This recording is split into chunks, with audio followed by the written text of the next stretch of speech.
সাদিয়া বলেন,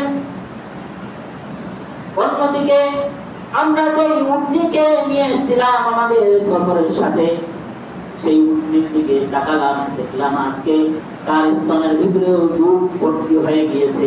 আমি আমার সন্তানকে ডাকলাম, আমি আমার স্বামীকে ডাকলাম, ডাকার পরে আমাদের ওই উটনি থেকে দুধ দহন করালাম। এরপরে আমরা বহুদিন পরে ওই উটনি থেকে দুধ দহন করার পরে তৃপ্তি সহকারে দুধ পান করলাম। এরপরে আমরা সুন্দর মতো একটি রাত্রি যাপন করলাম। বলেন সুবহানাল্লাহ। হালিমাতুস সাদিয়া বলেন, এভাবে আমি নবী আলাইহিস সালামের বরকত নিজ চোখে দেখতেছিলাম। নবী আলাইহিস সালামের বরকত আমি উপভোগ করছিলাম। নবী আলাইহিস সালামের কাছ থেকে এভাবে আমি বরকত আস্তে আস্তে অবলোকন করছিলাম।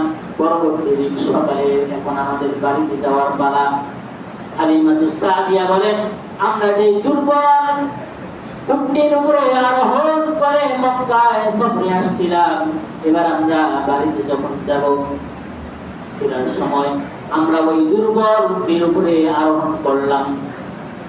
আরোহণ করার সাথে সাথে আমাদের এই উটনি, দুর্বল উটনি, খুব দ্রুত চলতে লাগলো।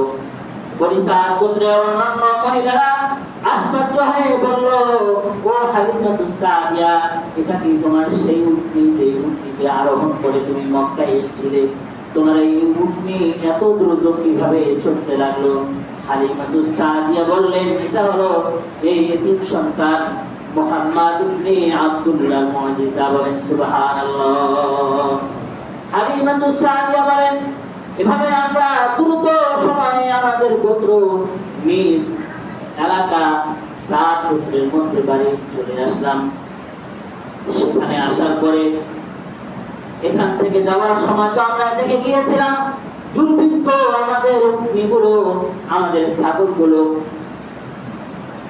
সঠিকভাবে খাবার খাইতে পারত না, ঘাস ছিল না, মরুভূমির ভিতরে খুব নাজুক একটা অবস্থা ছিল, দুর্ভিক্ষের বছর ছিল। কিন্তু যেই মাত্র আমরা নবী আলাইহিস সালামকে সঙ্গে করে নিয়ে বাড়িতে আসছি, আসার সঙ্গে সঙ্গে আল্লাহ রাব্বুল আলামিন নবীজির মাধ্যমে আমাদের উপরে এমন বারাকাত দিয়েছেন যেগুলো আমরা কখনো কল্পনা করিনি। বলেন সুবহানাল্লাহ। হালিমাতুস সাদিয়া বলেন, এখন আমাদের যেই জন্তুগুলো ছিল, আমাদের ছাগলগুলো ছিল, সেগুলোর ভিতরে কোনো দুধ ছিল না, সেগুলো একেবারে শুকনো ছিল। আমাদের এই ছাগলগুলোকে আমরা দূরবর্তী একটা এলাকায় চারণ ভূমিতে দিয়ে আসতাম। বিকাল বেলায় দেখা যাইত সেগুলোর পেট ভরে গেছে, অত্যন্ত মোটা তাজা হয়ে গিয়েছে, আর ছাগলগুলোর মধ্যে স্তনের ভিতরে দুধের ভরপুর হয়ে গিয়েছে। এভাবে আস্তে আস্তে আমরা নবী আলাইহিস সালামের কাছ থেকে বরকতগুলো এরকম ভাবে আস্তে আস্তে প্রকাশিত হতে দেখি। অন্যান্য গোত্রের মহিলারা তাদের রাখালদেরকে বলতো, ও রাখালরা, তোমরা কি হালিমাতুস সাদিয়া যেখানে তার ছাগলগুলোকে চড়ায়, তার উটনিগুলোকে যেখানে চড়ায়, তোমরা কি সেখানে চড়াইতে পারো না? দেখা যাইত তারা ওই এলাকায় ওই চারণ ভূমিতে চড়ানোর পরেও তাদের সেই পশুগুলো খালি পেটে ঘুরে আসতো, কিন্তু হালিমাতুস সাদিয়ার পশুগুলো একেবারে পেট ভর্তি হয়ে এরপরে বাড়িতে ফিরত। বলেন সুবহানাল্লাহ। হালিমাতুস সাদিয়া বলেন, এভাবে আমি আস্তে আস্তে নবী আলাইহিস সালামের কাছ থেকে অনেক বরকত এরকম ভাবে অর্জন করতে শুরু করি। নবী আলাইহিস সালামের কাছ থেকে এভাবে মুজিজা আমরা অবলোকন করতে থাকি, দেখতে থাকি। নবী আলাইহিস সালাম আস্তে আস্তে বড় হচ্ছেন। নবী আলাইহিস সালামের বয়স যখন 2 বছর, ওই সময় আমরা নবীজির দুধ ছড়ালাম। দুধ ছড়ানোর পরে চিন্তা করলাম, এখন তো তাকে বাসায় ফিরাই দিতে হবে। হালিমাতুস সাদিয়া বলেন, নবী আলাইহিস সালামের কাছ থেকে এত এত বরকত আমরা উপভোগ করেছি, নবী আলাইহিস সালামের এত মুজিজা আমরা দেখেছি, যার জন্য আমরা নবী আলাইহিস সালামকে নিজের গোত্রের কাছে, নিজের মায়ের কাছে, নিজের দাদার কাছে ফিরে দিতে আমাদের মন চাচ্ছিল না।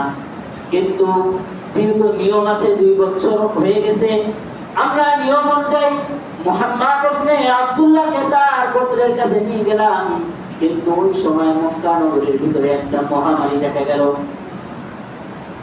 মুহাম্মদ ইবনে আব্দুল্লাহর মাতা আমিনা রাদিয়াল্লাহু তাআলা আনহা আমাকে ডেকে বললেন, বোন, এই সময় মক্কার ভিতরে মহামারী ছড়িয়ে পড়েছে, এখানে বিপদ দেখা দিয়েছে, এখানে রোগ ব্যাধি দেখা দিয়েছে, এখানে যদি আমার সন্তান থাকে হতে পারে আমার সন্তান রোগাক্রান্ত হয়ে যাবে। তার চেয়ে বরং ভালো হয় তুমি আরো কিছুদিনের জন্য তোমার নিজ মাতৃভূমি সাত পুত্রে তুমি নিয়ে যাও, আমার এই সন্তানকে তুমি সেখানে রাখো, আমি তোমাকে আরো কিছু উপহার বাড়িয়ে দিব, গুণ বাড়িয়ে দিব।